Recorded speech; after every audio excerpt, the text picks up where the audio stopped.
For those who aren't aware, I do a call-in show on public access TV out of Austin, which basically means I've done a ton of informal debates, but I've also done a bunch of formal debates. One of them here in Amarillo 2 years ago against Abdu Murray. Who all was here for that?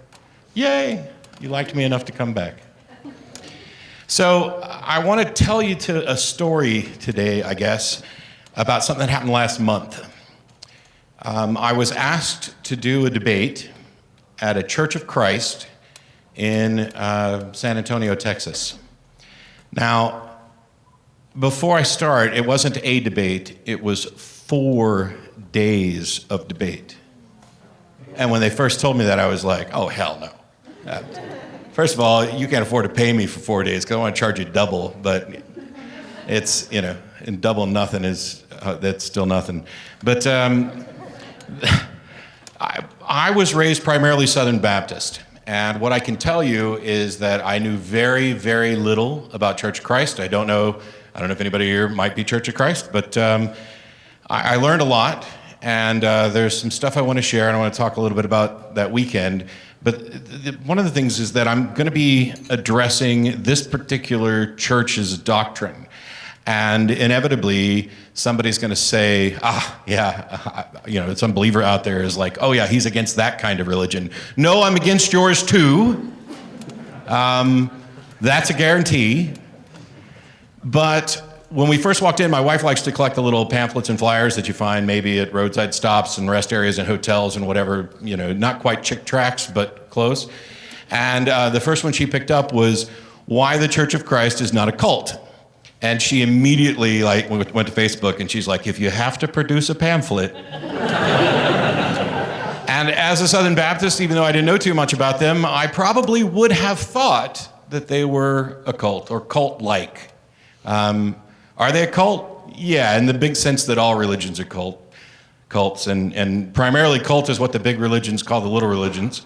But in a real sense, about removing people from their families and ostracizing them, becoming separate, they're less cult-like than some of the others. They just have some very specific doctrines, very, very, very specific and narrow. You walk into a Church of Christ, there's no cross, there's no stained glass.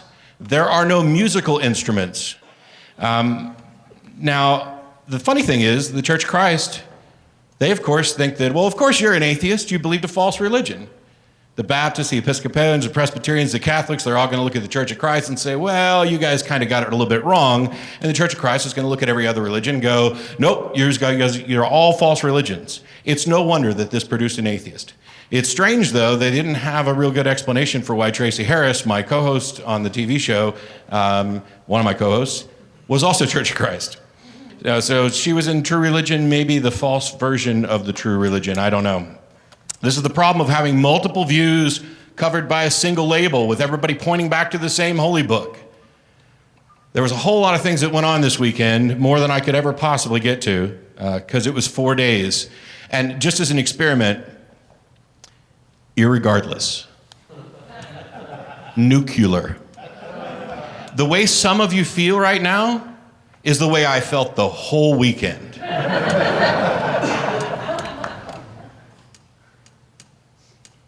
They made a point of letting me know that among their doctrines, they don't believe the Holy Spirit moves and works through people anymore.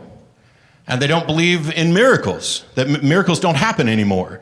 Miracles existed only during that old time in order to prove the word, and now we've got the word, so we don't need miracles. And so apologists in many different Christian denominations have been wrestling with and coming up with all these reasons. How come and why is it that, the events that we called miracles seem to be documented pretty well and reported at a wide rate throughout the Bible, and then they start declining kind of in conjunction with our ability to understand the universe. And so the Church of Christ has got that beat because those things don't happen anymore. God stopped doing that. They've solved a lot of the problems, like Mark 16:9 through 20, the last of the last few verses in the last book of Mark, which doesn't exist in the oldest and best manuscripts, and includes not only the Great Commission, but the claim that you will know them as they cast out demons and as they handle serpents and no harmful thing, drink poisons, etc. So the Church of Christ doesn't really have a problem with this. I mean, I'm told I look a lot like the pastor in Kentucky who just died from handling snakes. I have snakes. Mine aren't poisonous, so it's. But they don't have to deal with any of that. The conference was 4 days, and they were shocked that I was there all 4 days, all day long, listening to preacher after preacher after preacher. They had the lecture notes for all of the speakers printed and bound before the event started, and I have a copy that they gave me, and it's full of notes. They were shocked I was taking notes. Who is this guy? We just brought him in to debate, and he's paying attention and shit. And it's a good thing, too, because the very first talk on the very first day is the very first one in the book, the very first lines. For every house is builded by some man, but he that built all things is God, Hebrews 3:4. This eternal principle has never been proven wrong. Right out of the gate, we're shifting the burden of proof. Hasn't been proven wrong. Yeah. Hadn't been proven true either. Maybe we ought to wait to believe it until after it has. Conference over. I could have made this so much shorter. They had a number of problems with me over the course of the weekend. We all got along, maybe not so much afterwards. Biggest problem they had was that during these debates, they would ask me questions, and I would say, I don't know. Man, that made them mad. We brought Matt over here, and every time we ask him a question, it's, I don't know, I don't know. If that's the answer, that's the answer. What is your problem with I don't know? Why would you want me to get up here and pretend to know things that I don't know the way you are? The pastor of the church, preacher, they're not pastors in Church of Christ, they're preachers, and he corrected me on that about 12 times, pulled me aside on the third day. Lots of illusions coming. And said, are you really going to be comfortable going to your deathbed not knowing? And I looked him dead in the eye and said, what choice do I have? If I don't know, I don't know. That's not a good reason to just take whatever proposed explanation somebody has happened to toss up that hasn't been proved wrong yet. I want to know things. I want to know as many true things and as few false things as possible, and you have to have both components of that to have a proper understanding of reality. He was not impressed. In addition to I don't know, they had a problem. They had a number of other problems. I'm going to get through some of these. Words have meanings. This is a big thing for them. Oh, no. This word means this. This word means this. Words have meaning. No, they don't. Words do not have intrinsic meanings. Words have usages. The actual jumble of letters that we put together doesn't have some intrinsic meaning. The phonemes that we speak doesn't have some intrinsic magical meaning. That's why languages change over time. And they were so stuck on this idea of words having meanings that one of the very first talks was objecting to Lawrence Krauss. Everybody familiar with the physicist? Okay, great. The universe from nothing. Which word do you think they had the most problem with? Nothing. And here's what's sad. If you have a problem with the way somebody's using a word, what I would do is say, okay, clearly we're using this word in two different ways, or maybe we have two different concepts. Let's go ahead and define what we're talking about and use that and use it fairly, and we'll talk about it on your terms. But instead what they did was said, when Lawrence Krauss says nothing, he doesn't mean nothing, he means something. And then they responded to his argument, Lawrence Krauss's argument, by inserting the nothing that they know he doesn't mean. And then trying to show that this is silly. Well, of course it doesn't work that way if you're going to build a damn straw man out of it. If somebody's making an argument and they use butter is tasty. And to you, butter means poop. and you say, Matt's using the word butter wrong, and butter actually means poop, and he's trying to tell you that poop is tasty. How dishonest is that if the concept that one person is talking about is not remotely being addressed by another? And when they flat asked me, what is it? Don't words have intrinsic meanings? And I was like, no. And it was just, you could see them. They were all like, words don't have meanings. The sky is falling. This is terrible. Whatever are we going to do?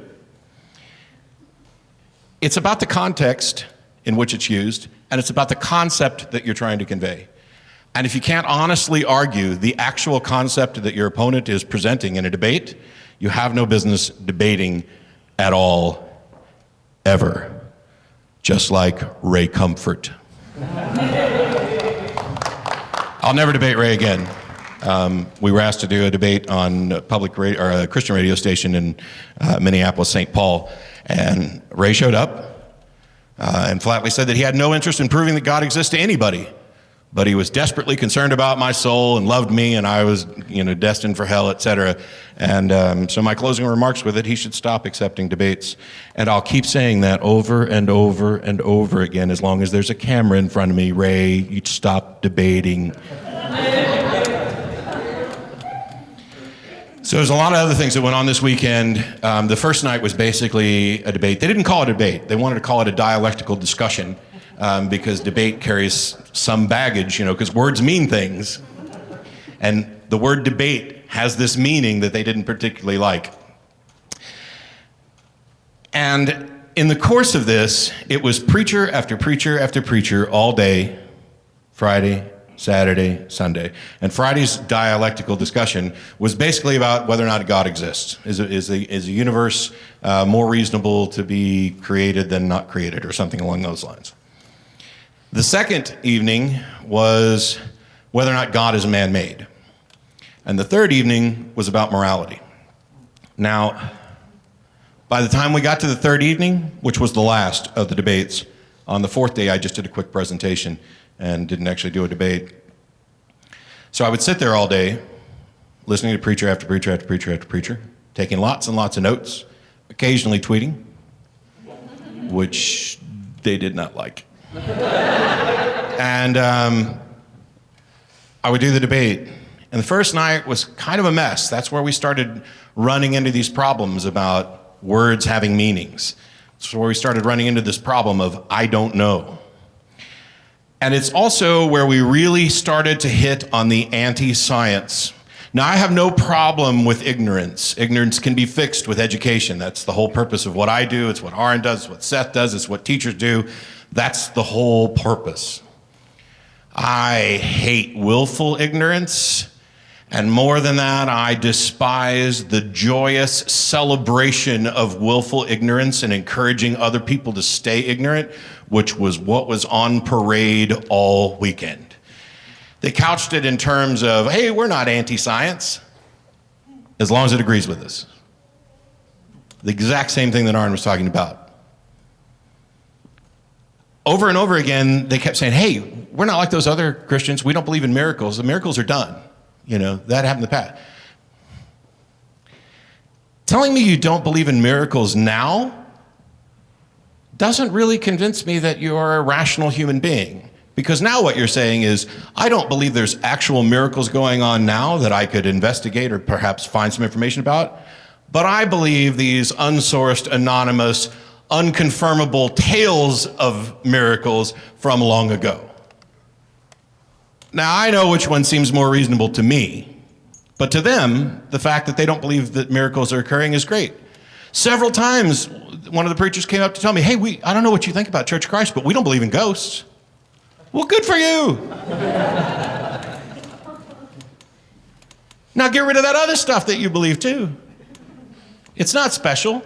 And while I'm picking on the Church of Christ folks, there are going to be, as I mentioned earlier, people from other religions saying, oh, yeah, wait.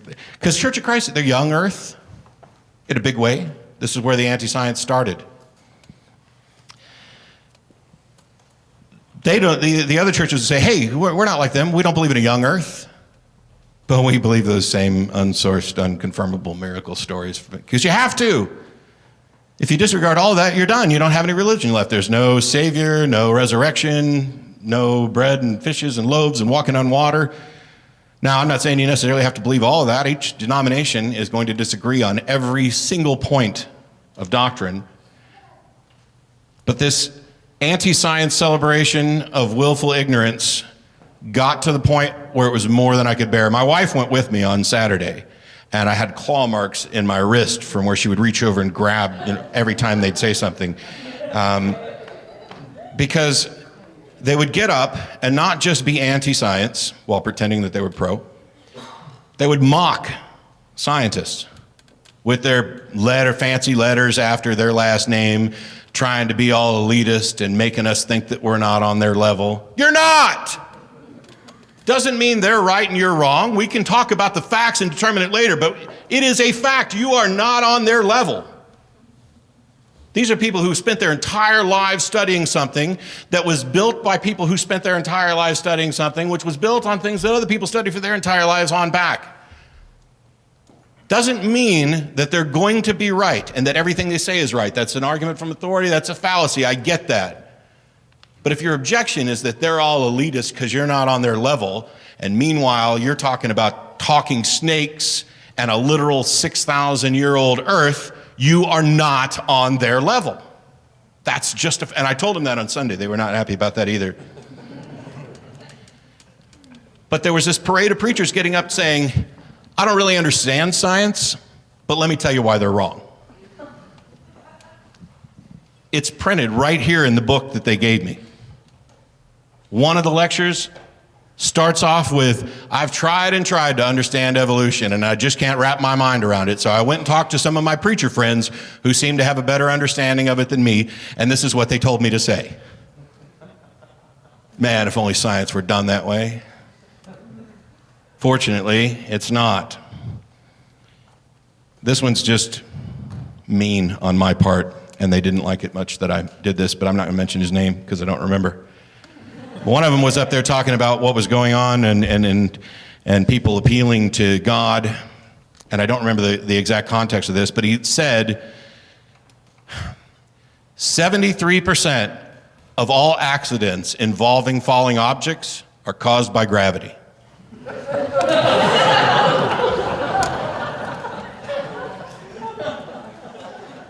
I thought it was 100, but 94% of all statistics are pulled out of your butt right when you need them.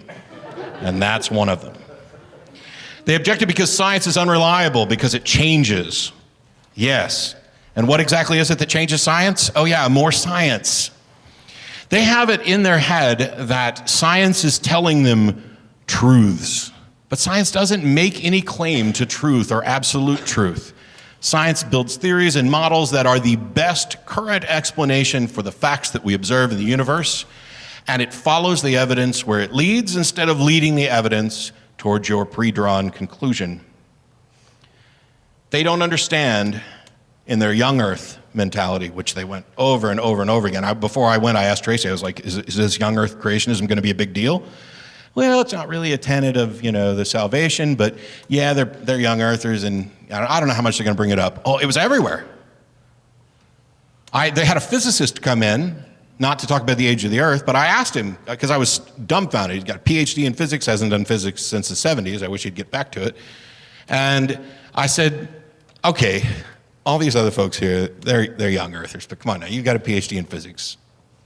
Give me an age. Maybe 20,000 years. Are you kidding me? And I tried to explain to them that in order for the world to be as young as you think it is, it's not just, we found some outliers in some radiometric dating, so I'm not going to believe what those fancy scientists are saying. You don't understand the dating methods at all. You don't understand how they overlap, how they're proved. We're so good at knowing that these things work that we can tell exactly how reliable they are. We have an error bar for each of these assessments. But if the world doesn't work this way, you have no MRIs. The same physics that control radioactive decay that allows us to date certain things is used in medical science, which you guys accept. That's the science that you're pro, and this one that disagrees with your holy book is the one that you're against. And the reason for that is they have one and only one authority, and this goes back to what Aaron was saying, and that is the New Testament. And during the discussions, I asked lots and lots of difficult questions about how do you know this is reliable, and those of you who've seen the show, I've used my alien abduction scenario thing about, there's people living right here, right now that you can talk to who will tell you their alien abduction scenario. Not any more outlandish than miracles in the Bible, and their stories seem kind of consistent, yet you don't believe them. Why not? And instead of believing them, you're going to believe the tales from anonymous authors who most likely weren't eyewitnesses, and even if they were, we know eyewitness testimony is notoriously unreliable, and these people were trying to sell something, a religion, stories that have become legends, and you're going to believe those. Yes. And I was told, because they asked me, do you trust? And I may have misspoken during this thing because they heard me say that I don't trust anyone.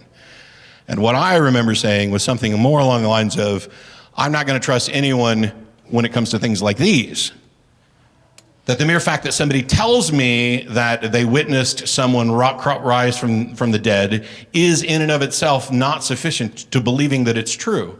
Hume taught us to evaluate these things by asking whether it's more likely that the individual is deceived or attempting to deceive than that the event actually happened, and to reject the greater miracle. And so while I'm happy to take your word for me when you tell me you have a pet dog, I'm not happy to take your word when you tell me you have the pet invisible dragon story. They literally told me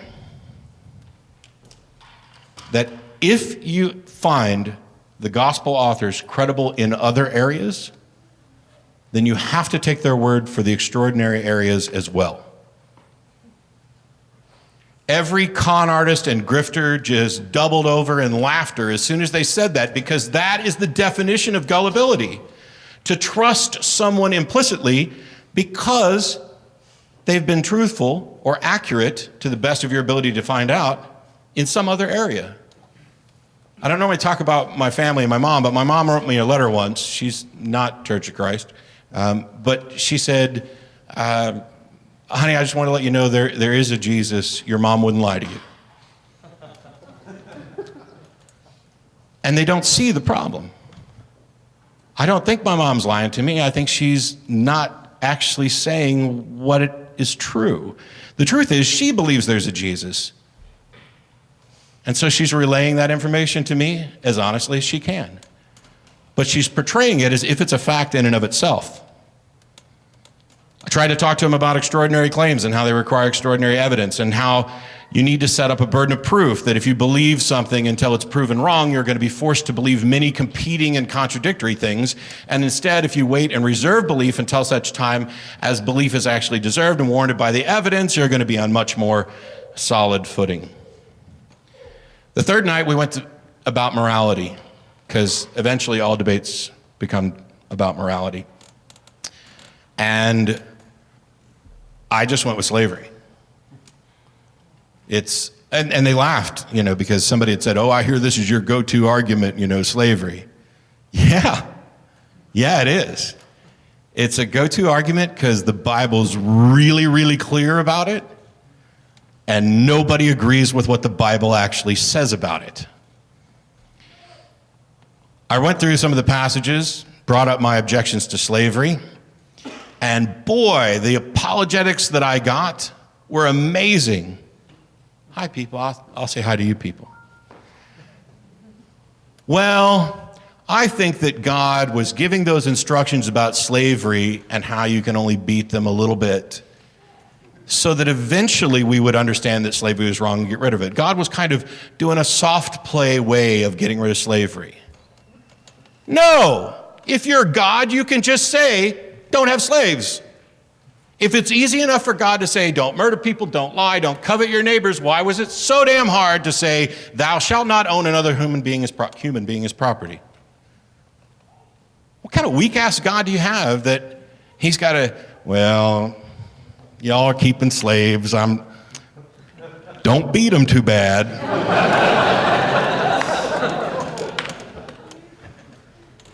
Then, it was claimed that I misunderstood or misrepresented the scripture. Well, that was a mistake, because then I read it. If your opponent gets a chance, is going to be able to speak after you're done, and you say that they misrepresent something, you better be right.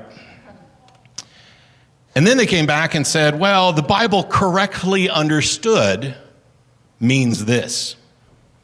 And by way of an example, I talked about, there's a passage where during the plagues, and God is trying to get his people free, and the Pharaoh keeps saying, okay, I give up, I'll let you go. And then it says literally, God hardened Pharaoh's heart. And they said, no, God didn't actually do that. He just allowed Pharaoh to harden his own heart. Well, in the verse before that, it says Pharaoh was ready. Go ahead, take your people, get out, I'm scared, terrified, you win. And then it literally says, God hardened Pharaoh's heart. And I said, so what you're telling me is the literal reading of God hardened Pharaoh's heart, correctly understood, means God didn't harden Pharaoh's heart. Maybe we should be murdering people. Thou shalt kill. I mean, if we can actually reverse something and have it be correctly interpreted at that point, is anything out of bounds? Well, then they came back and said, well, the slavery was actually for the good of these slaves. You see, these were prisoners. And we've got to get them to know God. So it was good for them to be prisoners. And they likened it to incarceration. All the audio is out on their internet. It was a mess. And I pointed out to them, and this seemed to sink in on Sunday night, that if you're going to point to the Bible as the good book, which it's not, if you're going to point to it as your moral guidebook, I can write a more moral book than the Bible. I can write a better moral guide than the Bible. And I'm saying this from their pulpit in their church. And I can prove it to everybody here right now, because I could rewrite the Bible word for word and change the allowance of slavery to a prohibition of slavery, and the book would already be better. We could do a lot more than that. And that's what the rest of us who aren't beholden to one book have been doing. So what were the results from this particular weekend from hell? I had a conversation with the pastor after it was over with, and he wanted to give me some advice about how to not be condescending, which I'm happy to take. I am occasionally arrogant. I am occasionally crude and name-calling and angry, and hang up on people and do all kinds of stuff. Nobody's perfect. I'm pretty close, but nobody's perfect. But there were other emails from people in the congregation, and I won't claim that I destroyed this church. I'm sure the church is fine. But as I was driving home, the passage about pitting brother against brother and coming to sow destruction rang through my head, because what we heard on Monday is that people in the church have been going to the elders to say, why'd you bring this guy down here? He's been making better points than our guy. And on Monday morning, when I wasn't originally supposed to be there, but I came down anyway, the speakers got up and they were like, there are some people who think that Matt made better points this weekend, and we'd just like to remind you that this is about engaging in conversation and opening your mind and considering things. It's not an adversarial process with a winner and a loser. And then the person that I debated got up and from the pulpit chastised the congregation and the elders and his brother for saying that it wasn't an adversarial process with a debater, with a winner and a loser. And how dare they remotely suggest that Matt made better arguments than he did. And then his brother, who's the main preacher, got up and said, no, hang on, this doesn't have to be. So I've got these in the church on Monday morning.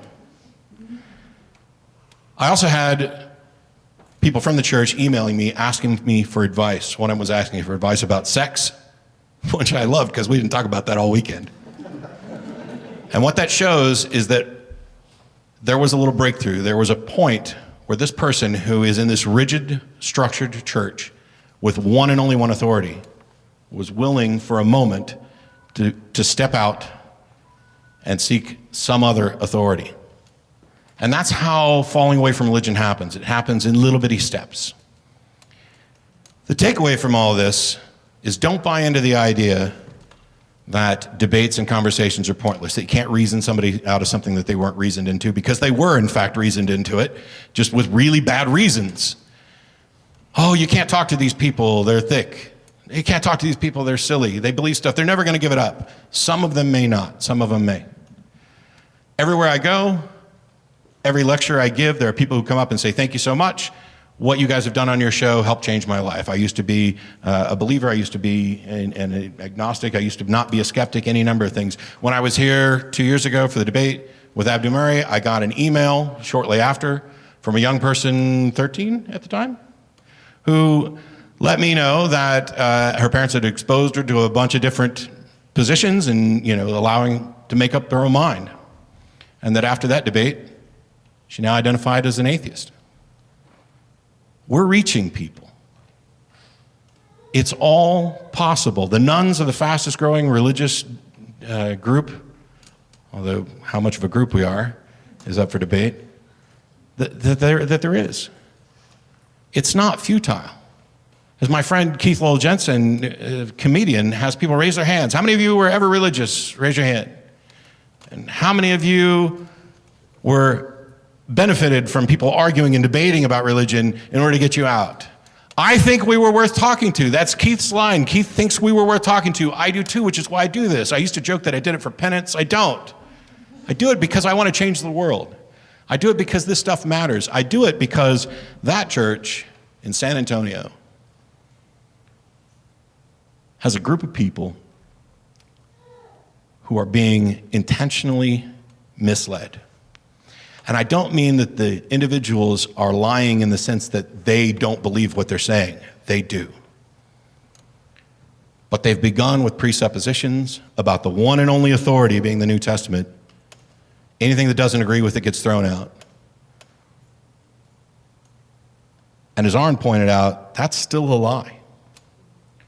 And if they're teaching their kids this, even if their kids are getting a good education, they're undermining it. And I care about what kind of world I leave behind. Why would you care about that? You're going to be dead. It doesn't matter. Because I do. Because people who came before me cared about what kind of world they left behind. I benefited from Hume and Voltaire and Robert Greene Ingersoll.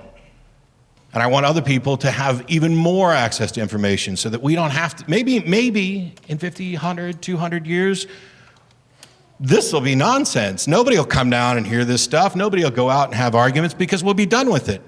Yeah, religion's never going to entirely go away, but if we can get at a point where it cannot influence our lives, where religion is, P.Z. Myers likened it to knitting, as a hobby, when not just the young earthers and the flat earthers are scoffed and mocked, but anybody who's advocating the supernatural, which it doesn't have evidence for, are ostracized. I don't want them to necessarily be excluded. I want their ideas excluded, which encourages them to come along with the rest of us to the future. Because the future is amazingly promising as long as we don't screw it up. And the one thing that's most likely going to make us screw it up is irrational thinking rooted in superstition and religion. And I'll keep debating till it kills me. Thank you.